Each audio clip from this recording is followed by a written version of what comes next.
Bienvenidos a un nuevo video. Vamos a iniciar rápidamente preguntándonos cuáles son las características de un ser vivo.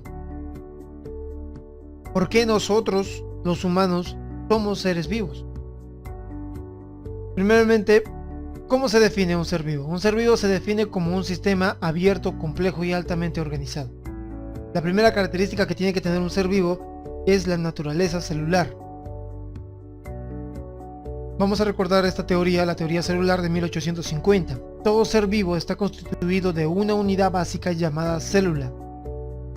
Esto fue gracias al botánico y al zoólogo Matthias Schleiden y Theodor Schwann. Ambos concordaban con esto. Existen dos tipos de organismos: organismo unicelular y pluricelular.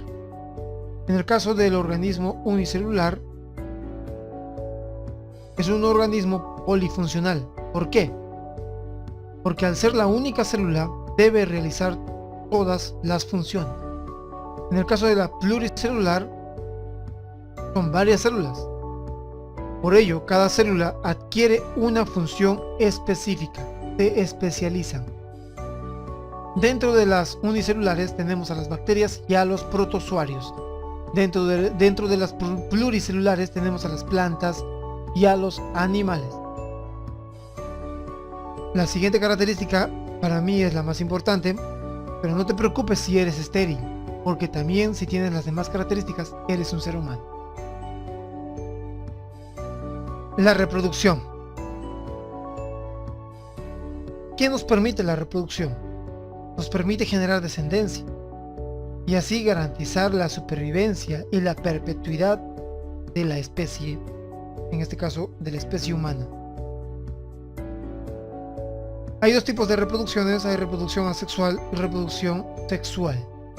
En el caso de la reproducción asexual no hay fusión de gametos, solo existe un solo progenitor. No hay variabilidad genética, existe mucha descendencia. Esta descendencia tiene la vida más corta. En cambio, la reproducción sexual, sí hay fusión de gametos. Hay dos progenitores, generalmente, ¿no? A dos progenitores. Existe variabilidad genética, tiene poca descendencia y el tiempo de vida de esa descendencia es más prolongada, es más larga. ¿Cómo se da la reproducción asexual? Se puede dar por bipartición, fragmentación, gemación, esporulación, estolones. Un ejemplo es la bipartición, donde vemos una célula madre dividirse en dos células hijas. Luego tenemos un ejemplo aquí de la reproducción sexual. Dijimos que existen dos progenitores. Por ejemplo, nosotros, los humanos, o también podría ser los mamíferos, que existe hembra y macho. Nosotros los humanos tenemos a las gónadas. Hay gónadas masculinas y gónadas femeninas. En el caso de las gónadas masculinas son los testículos, y en el caso de las gónadas femeninas son los ovarios. El ovario produce al ovocito y en los testículos tenemos a los espermatozoides. Ambos producen la fecundación y así generan la descendencia. La siguiente característica es el metabolismo. ¿Qué es el metabolismo? Son reacciones químicas que tienen la finalidad de usar la energía del medio externo o degradarlas para obtener energía. Por ello se dice que los seres vivos son sistemas termodinámicamente abiertos. Ya, lo que tienes que recordarte es esto, que hay dos tipos de metabolismos. Hay metabolismo llamado catabolismo y otro metabolismo llamado anabolismo. El otro nombre que tiene el catabolismo es exergónicas y el anabolismo también es llamado endergónico. En el caso del catabolismo, lo que se quiere es la degradación de moléculas complejas en otras más simples, donde ocurre la liberación de energía. Un ejemplo es la respiración celular. En el caso del anabolismo, es todo lo contrario. Se consume la energía. ¿Por qué? Pues porque se sintetizan moléculas complejas a partir de moléculas más simples. Por ejemplo, la fotosíntesis. Bueno, recuérdate esto. Metabolismo, hay dos tipos de metabolismo: catabolismo, anabolismo. En catabolismo se libera energía y en anabolismo se consume la energía. En catabolismo se libera la energía ya que se degrada una molécula compleja en simples, y en anabolismo se consume la energía ya que se sintetizan moléculas complejas a partir de las simples. Eso tienes que recordar. La siguiente característica es la homeostasis. Es la capacidad, es la tendencia a mantener en equilibrio el medio interno. Por ejemplo, nosotros cuando tenemos sed, cuando empezamos a sudar, en el caso de la micción y la excreción y el control endocrino y nervioso son unos ejemplos de la homeostasis. Se está regulando el medio interno. La siguiente característica es la irritabilidad, ya que todo ser vivo responde a estímulos externos, como la luz, el calor, la temperatura, etc. Esta irritabilidad, estos estímulos, generan movimiento, porque el movimiento es la respuesta al estímulo o excitación. ¿Qué tipo de movimientos tenemos? Hay movimientos llamados tropismo. Se aplica en organismos fijos como las plantas. Es un movimiento lento. Fototropismo es uno de ellos. Se refiere al crecimiento hacia la luz. Por ejemplo, aquí tenemos una imagen. La planta se dobla hacia la luz. Su crecimiento es direccionado hacia la luz del sol. Luego tenemos gravitropismo, crecimiento en dirección a la gravedad. Tigmotropismo, crecimiento orientado a la dirección del tacto. Tigmo significa tacto. Luego tenemos a la ataxia, que es un movimiento rápido. Se aplica en organismos que se desplazan. Ya, es desplazamiento. Recuerda, ataxia, desplazamiento rápido. Tenemos aquí a la fototaxia. Una imagen aquí referencial es el movimiento de la polilla hacia la luz de un foco. Es un movimiento rápido, ¿no? Siempre vemos que la polilla está ahí, alrededor del foco. Luego tenemos a la tigmotaxia. Recordemos que tigmo era tacto. Tigmo era tacto. Y taxia es desplazamiento. Entonces es un desplazamiento a través del tacto. Entonces las telarañas, esas arañas que hacen telarañas, estas telarañas transmiten las vibraciones de las presas capturadas, ¿no? Y así la araña poder consumirlas. Esas vibraciones son producidas a través del tacto, a través del tigmo. Como la araña se desplaza, es taxia, es tigmotaxia. Listo. Ahora tenemos a la anastia. La anastia es muy diferente. Es la respuesta pasajera de determinada zona vegetal, de determinada zona. Un ejemplo es la nictinastia. Es la respuesta al estímulo luminoso sin importar la dirección. Es muy diferente tropismo, donde sí importaba la dirección. La planta se dobla hacia la luz del sol, hacia la dirección del sol. En cambio, la anastia, como dice, es una respuesta pasajera. Durante la noche se contrae la flor y durante el día se expande la flor. Eso es nictinastia. Ahora, otra característica que también tiene un ser vivo es el crecimiento, es la capacidad de crecer. Es el aumento en masa y tamaño. En el caso de las unicelulares, es el aumento solo en volumen.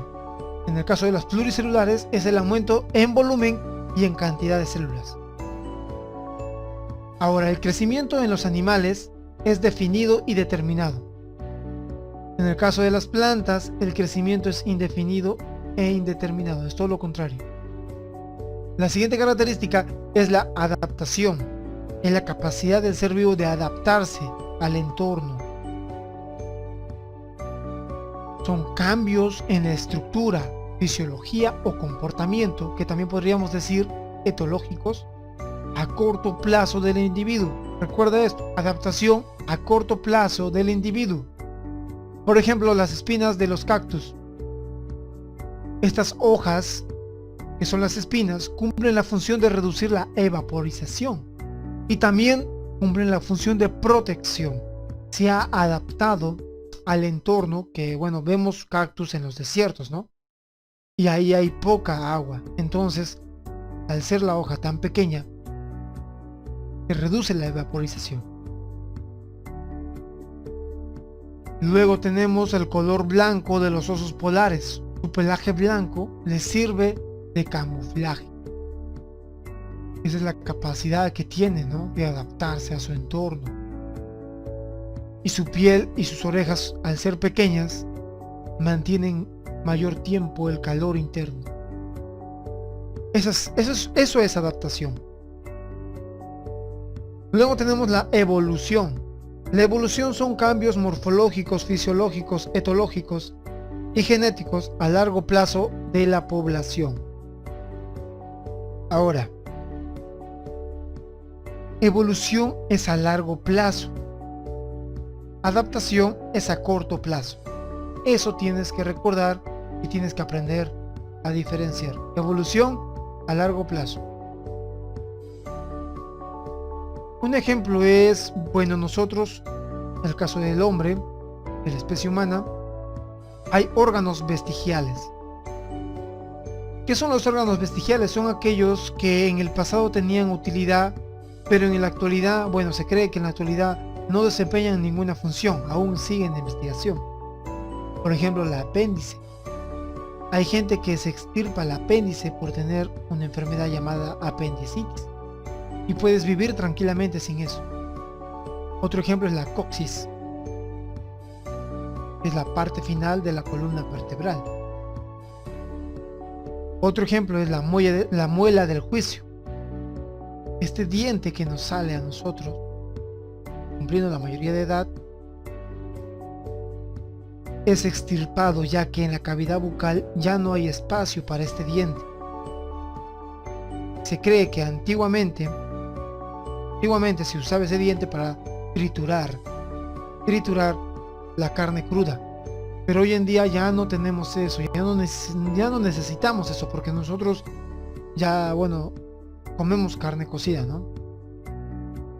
Y nuestro cuerpo, nuestra cavidad bucal, ha ido evolucionando con el tiempo, ignorando esa necesidad y así reduciendo el tamaño de la cavidad bucal. Entonces ese diente al salir produce dolor ya que no tiene espacio en la cavidad bucal y lo sacamos, lo extirpamos y podemos vivir tranquilamente sin eso. Esos son órganos vestigiales. Estas características son muy importantes para los seres vivos. Como vemos, ayudan mucho a la existencia del ser vivo. La reproducción permite la descendencia. El metabolismo son reacciones químicas con la finalidad de tener energía. Homeostasis regula el equilibrio interno. El sudor, la sed, cuando tú tienes sed, está regulando el equilibrio interno de tu organismo. La irritabilidad, la respuesta a los estímulos que generan movimiento, el tropismo, la ataxia, la anastia, son características de un ser vivo. El crecimiento, la adaptación, la evolución.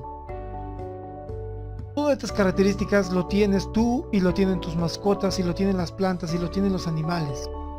Y también lo tienen, recuerden, organismos unicelulares como las bacterias y los protozoarios.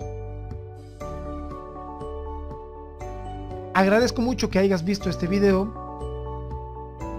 Un placer poderte traer este tipo de videos. Dale like, comenta y comparte a todas las personas que crees que puedan ayudarles este tipo de material para que puedan estudiar. Y tú, muchachito, que no hiciste la tarea, ya tienes aquí la tarea hecha, solamente ponte a estudiar y aprueba ese examen de la característica de los seres vivos. Les deseo mucha suerte, bendiciones a todos. Hasta un próximo video.